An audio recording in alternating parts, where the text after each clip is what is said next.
Hey coffee with finance episode number 3. ഇന്ന് നമുക്ക് കുറച്ച് ഇൻട്രസ്റ്റിംഗ് ആയിട്ടുള്ള കാര്യങ്ങളുണ്ട്. ഫസ്റ്റത്തെ കാര്യം എന്താ വെച്ചാൽ ടെസ്ല മോഡൽ Y ഇന്ത്യയിൽ ജൂലൈയിൽ ബുക്കിംഗ് സ്റ്റാർട്ട് ചെയ്തിട്ടുണ്ടായിരുന്നു. പക്ഷെ ഇത്രയായിട്ട് വെറും 600 ഓർഡേഴ്സ് മാത്രമേ കിട്ടിയിട്ടുള്ളൂ. 2500 കാറുകളോളം ഇന്ത്യയിൽ പ്ലാൻ ചെയ്തെടുത്താണ് വെറും 350 മുതൽ 500ഓളം കാറുകൾ മാത്രം ഇമ്പോർട്ട് ചെയ്യുന്നത്. ഇതിന്റെ മെയിൻ റീസൺ എന്താ വെച്ചാൽ മോഡൽ വൈന്റെ ഇന്ത്യയിലെ പ്രൈസ് എന്ന് പറയുന്നത് ഏകദേശം 61 ലക്ഷം രൂപക്ക് മുകളിലാണ്. ഇമ്പോർട്ട് ഡ്യൂട്ടീസ് ഒക്കെ കൊണ്ടാണ് ഇതിന് ഇത്രയും പൈസ ഉണ്ടാകുന്നത്.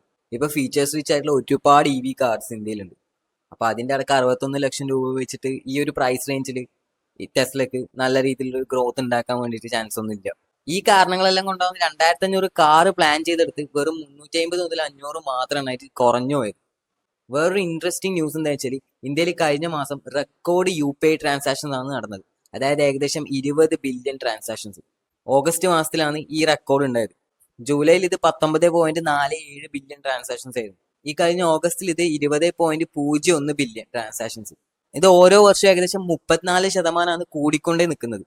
ഈ 20 ബില്യൺ ട്രാൻസാക്ഷൻസിന് മൊത്തം എമൗണ്ട് നമ്മൾ കാൽക്കുലേറ്റ് ചെയ്യുകയാണെങ്കിൽ ഏകദേശം 24.85 ലക്ഷം കോടി രൂപയാണ്. ഇത്രയും പൈസ ഉണ്ട് ഒരു മാസത്തെ UPI ട്രാൻസാക്ഷൻസ് മാത്രം. ജപ്പാൻ അവരുടെ പുതിയ legacy semi conductor chip, LCD screen, പിന്നെ ബാറ്ററി പ്രൊഡക്ഷൻ ഇതൊക്കെ ഇന്ത്യയിലേക്ക് മാറ്റാൻ വേണ്ടി പോകും. ജപ്പാൻ എക്സ്റ്റേണൽ ട്രേഡ് ഓർഗനൈസേഷനും പിന്നെ CIIയും ചേർന്നിട്ടാണ് ഇത് ഇന്ത്യയിൽ പ്ലാൻ ചെയ്യുന്നത്. ഇത് ഇന്ത്യയിലേക്ക് മാറ്റാനുള്ള മെയിൻ കാരണം എന്താ വെച്ചാൽ ചൈനയായിട്ടുള്ള ഒരു ആശ്രയം ജപ്പാന് കുറക്കാൻ വേണ്ടിയിട്ടാണ് ഈ ഒരു പ്ലാന് ഓർ ചെയ്യാൻ വേണ്ടി പോകുന്നത്. അതായത് ചൈനയായിട്ടുള്ള കുറെ കാര്യങ്ങളിലുള്ള ആശ്രയം അവർക്ക് കുറക്കാനുള്ള ഒരു കാരണം കൊണ്ടാണ് അവർ ഇന്ത്യയിലേക്ക് ഇത് മാറ്റുന്നത്.